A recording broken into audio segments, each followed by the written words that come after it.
आज सरिता जी के छोटे बेटे बहू की शादी थी। सरिता जी की झोली में अब जाकर खुशी आई थी।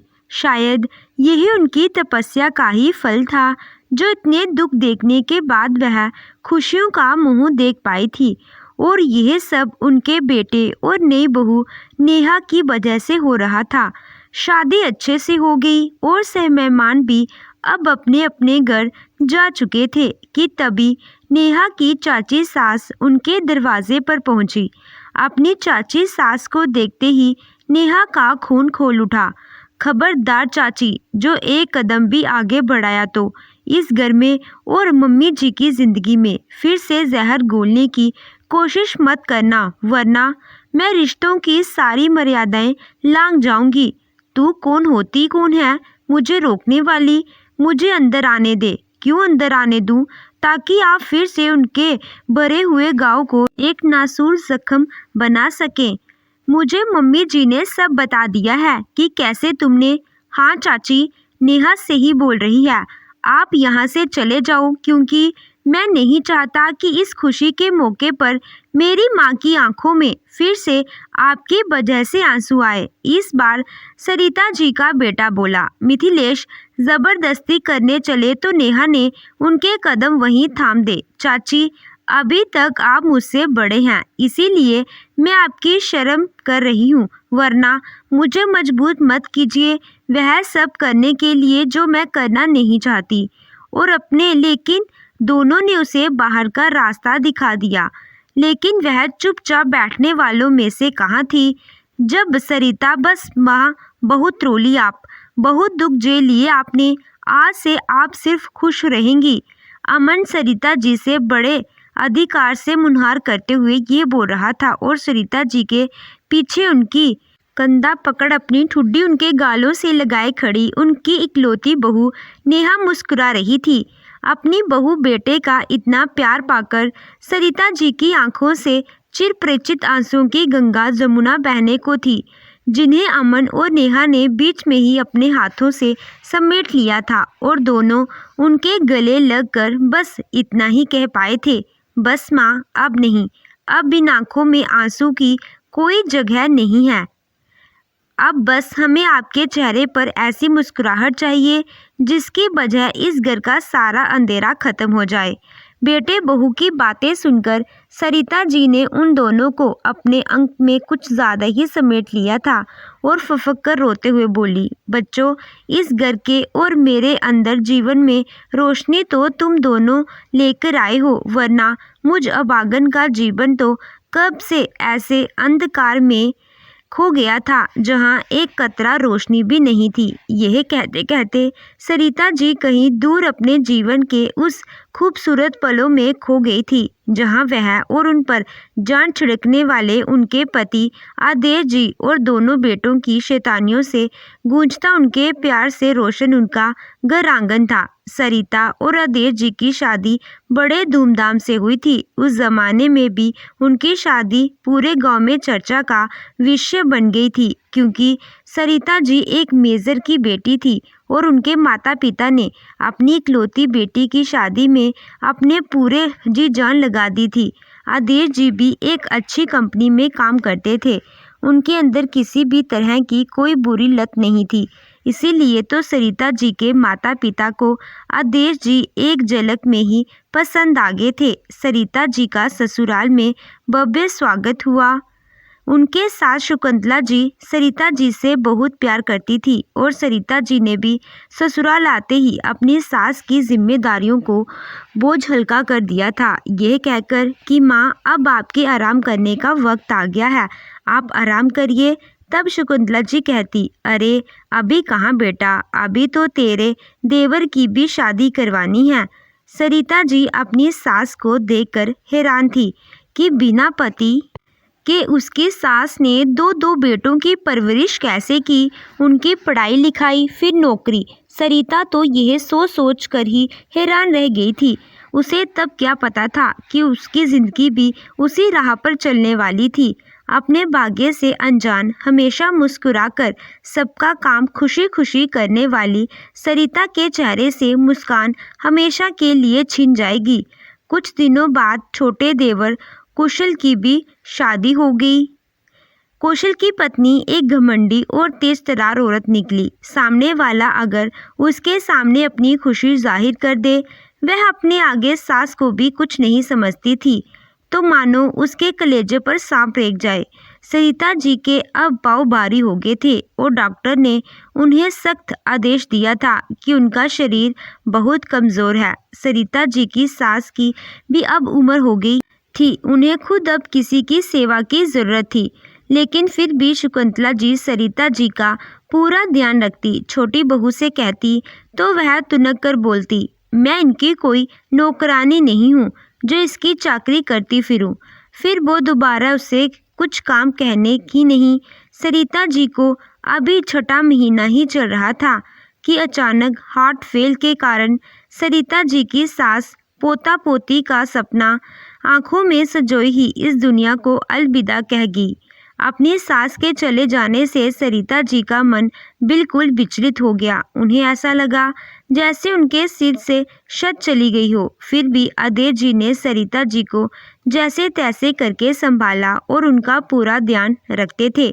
एक दिन सरिता जी अपने कमरे में आराम कर रही थी कि अचानक उन्हें ऐसा लगा जैसे किसी ने भारी पत्थर उनके पेट पर रख दिया हो। उनकी आंखें खुली तो उनकी देवरानी मिथिलेश ने उनके पेट पर अपना एक पैर जमाए रखा हुआ था। सरिता जी दर्द से कराह रही थी। बड़ी आई आराम करने वाली, काम क्या तेरी मरी हुई सास करेगी?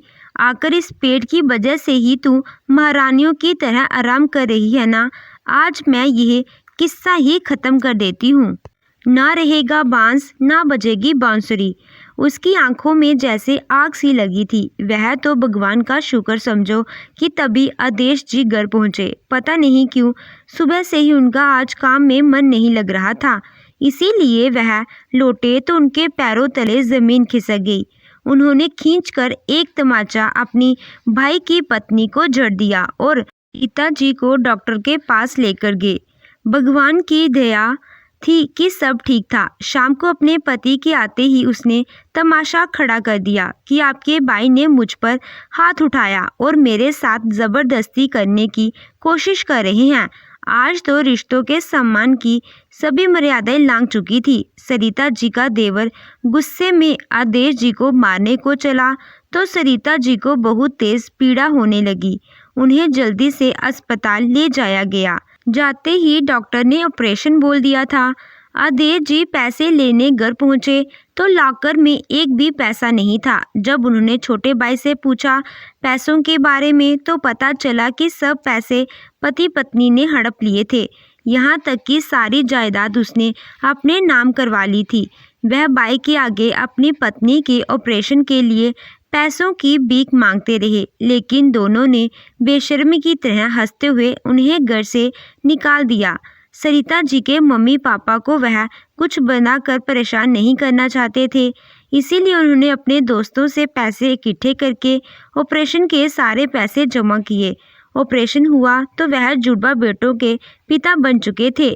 बेटों की खुशी के आगे वो अपने सारे दर्द भूल गए। पिता बनने की खुशी ने उन्हें जैसे सब कुछ हार कर भी बहुत कुछ जिता दिया था। आदेश जी ने अपनी एफडी तुड़वाकर एक छोटा सा घर किराए पर ले लिया और अपने बच्चों के साथ अपनी छोटी सी दुनिया में खुश रहने लगे। समय बीत गया और दोनों बड़े हो चुके थे। उधर सरिता जी की देवरानी मिथिलेश के अभी तक कोई संतान नहीं हुई थी और औलाद के लिए दोनों हर तरफ अंदर ठोकरें खाते रहे। उसकी बुरी नज़र हमेशा सरिता जी के दोनों बेटों पर रहती। दोनों बच्चे भी बड़े हो होशियार और समझदार। देखते ही देखते उनके नन्हे मुन्ने 25 बरस हो गए थे। उनका बड़ा बेटा अपनी पढ़ाई पूरी करके दूसरे शहर में एक प्राइवेट नौकरी करने लगा। उनकी नौकरी करते ही सरिता जी उसकी शादी के सपने सजाने लगी थी, पर होनी को कुछ और ही मंजूर था। एक दिन अपने शहर लौटते हुए उनके बड़े बेटे का रोड एक्सीडेंट हो गया और सरिता जी का अपने बेटे के सिर पर सेहरा बांधने का सपना उनकी आंखों में कांटा बनकर चुभने लगा था, जिसकी वजह से उनकी आंखों में दिन रात आंसू ही रहते थे। तब उनके छोटे बेटे और पति आदेश जी ने उन्हें बिल्कुल बच्चे की तरह संभाला था। पर आदेश जी अपनी पत्नी के आंसू पूछते पूछते अपना गम दिखाना ही भूल गए, क्योंकि यह समाज एक मर्द को रोने की इजाज़त कहाँ देता है। पर कोई समाज किसी के विचारों को, किसी के मन को कहाँ रोक पाया है जो वो आदेश जी के दुखों के ऊपर अपना शिकंजा कस पाता। एक दिन अनकहे दर्द ने आदेश जी के दिल को अपने कब्जे में ले लिया और उसे इस हद तक मजबूर कर दिया कि उनके सबसे प्यारे काम दिल ने धड़कने को ही मना कर दिया, जिसकी वजह से आदेश जी ने भी सरिता जी की तरफ से अपनी आंखें बंद कर ली थी। पहले बेटे फिर पति के जाने के गम में दुखी सरिता जी ने सिर्फ अपने छोटे बेटे के लिए खुद को संभाला था और अपने पति की जगह खुद उनके सरकारी नौकरी करने लगी थी, क्योंकि पढ़ाई तो उन्होंने भी वही की थी जो उनके पति ने की थी। पर घर द्वार और बच्चे संभालने के बीच उन्होंने कभी नौकरी के बारे में नहीं सोचा था। पर परिस्थिति क्या कुछ नहीं करवा लेती। शायद इसीलिए हर माँ बाप जब अपनी बेटी को सिलाई कढ़ाई सिखाते थे और अपनी बेटियों को इस काबिल बनाते हैं कि वह पढ़ लिख कर किसी भी मुसीबत का सामना करने को हमेशा तैयार रहें। पर सरिता जी के माँ बाप ने तो सरिता को उस ज़माने में इस काबिल बनाया था कि वह अपने पति की पोस्ट पर बिना किसी मुश्किल के बैठ गई थी। जब कुछ माँ बाप अपनी बेटी को 12वीं पढ़ाकर ही अपने घर बिठाते। खैर, सरिता जी ने अपने हालातों से समझौता करते हुए अपने छोटे बेटे की पढ़ाई लिखाई पूरी करवाई। उसकी नौकरी लगते ही उसकी एक अच्छी सी लड़की देखकर शादी भी करवा दी थी। आखिर सरिता जी की अश्रुपूर्ति आंखों ने भी एक बार फिर से मुस्कुराना सीख लिया था जब उसके बहू बेटे ने उसकी गोद में उसका पोता डाला था। पर ईश्वर किसी किसी की एक मुस्कुराहट का भी कर्ज वसूल लेता है। शायद सरिता जी की मुस्कुराहट भी कुछ यूं ही ईश्वर को नामंजूर थी। अभी उनका पोता सिर्फ 6 महीने का ही था कि उसके छोटे बेटे का भी एक्सीडेंट हो गया और अपने दूध मुहे बच्चे, बीवी और अपनी अभागिन माँ को रोते बिलखते छोड़कर छोटी सी उम्र में ही इस दुनिया को अलविदा कह गया। सरिता जी ने सीने पर तो जैसे किसी ने सिला रख दिया था, जो ना अपने 2 बेटों और पति को खोकर जी पा रही थी और ना ही अपने पोते और बहू का मुंह देखकर मर पा रही थी। ये प्राण भी कितने निज होते हैं जो इतना कुछ सहकर भी ना जाने कहाँ अटके रह जाते हैं। एक बार फिर सरिता जी ने अपनी बहू पोते के लिए अपनी सांसों का भार उठा लिया था और खुद को समेटकर एक बार फिर जिंदगी ढोने लगी थी। पर वही नहीं चाहती थी कि जो खालीपन, जो मुश्किल उसके जीवन में है, वह उसकी बहू के जीवन में हो, और बहू भी नेहा जैसी हो, जिसने अपने माँ बाप के कहने से भी अपनी सास को अकेला छोड़ने से मना कर दिया। तो फिर सरिता जी उसके जीवन में खुशियाँ लाने की कोशिश कैसे ना करती।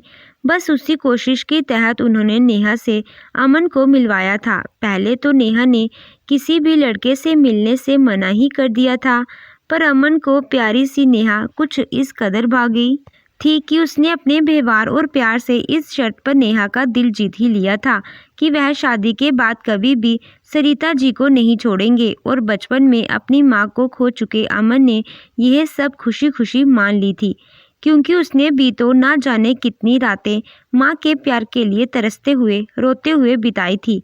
और रात जब अमन और नेहा की शादी हो गई तो उन दोनों ने सरिता जी के सामने हर परेशानी को छोड़कर आराम करने की फरमाइश कर दी थी, क्योंकि अब तो अमन के साथ नेहा भी एक अच्छी पोस्ट पर काम करती थी। यथार्थ में सरिता जी को यूं खोया देकर अमन और नेहा ने एक बार फिर से उन्हें प्यार से छोटे बच्चे की तरह निचोड़ते हुए कहा, बोलो ना माँ, अब आप सारी परेशानी छोड़कर सिर्फ आराम करेंगी ना? हाँ बिल्कुल, ज़रूर, पर उसके लिए मेरी एक शर्त है। कैसी शर्त माँ? अमन और नेहा ने चौंकते हुए पूछा। तो सरिता जी ने मुस्कुराते हुए कहा, मेरी शर्त यह है कि अमन तुम मेरे बेटे नहीं दामाद बनो, क्योंकि मेरी बहू तो कब की मेरी बेटी बन गई है। अब फिर से अपनी इतनी प्यारी बेटी को मैं बहू नहीं बनाना चाहती। सरिता जी की शर्त सुनते ही दोनों उनके पैरों में झुक गए और बोले, माँ आप जैसा हमें स्वीकार कर लीजिएगा, बस आप कभी भी अपनी आंखों से आंसू मत लाइएगा। उनकी बातें सुनकर सरिता जी ने लपक कर उन दोनों को अपने सीने से लगा लिया और बोली, कभी नहीं बच्चों, अब मैं कभी नहीं रोऊंगी। अब तो मैं आराम से घर में रहकर अपने पोते संग खेलूंगी और तुम दोनों को परेशान करूंगी। उनकी यही बातें सुनकर अमन और नेहा के साथ छोटा सा पोता भी खिलता हुआ उनसे लिपट गया था और सरिता जी भी आंखें बंद करके अपने बच्चों की सलामती के लिए ईश्वर से प्रार्थना कर रही थी। उधर उनकी देवरानी सारी उम्र बेऔलाद ही रही और अब तो उनके पति भी उसे अकेला छोड़कर इस दुनिया को अलविदा कह गए और उसे कुछ भयंकर बीमारी हो गई थी। अब सरोज एक एक अन्न के लिए तरस गई थी और एक दिन वह भी इस दुनिया को अलविदा कह गई। यह शायद उसके बुरे कर्मों का ही फल था कि वह सारी उम्र औलाद के लिए तरसती रही। तो दोस्तों, आपको ये कहानी कैसी लगी कमेंट करके ज़रूर बताइएगा। कहानी अच्छी लगी हो तो वीडियो को लाइक कीजिएगा, चैनल पे नए हो तो चैनल को सब्सक्राइब कीजिएगा। Thank you.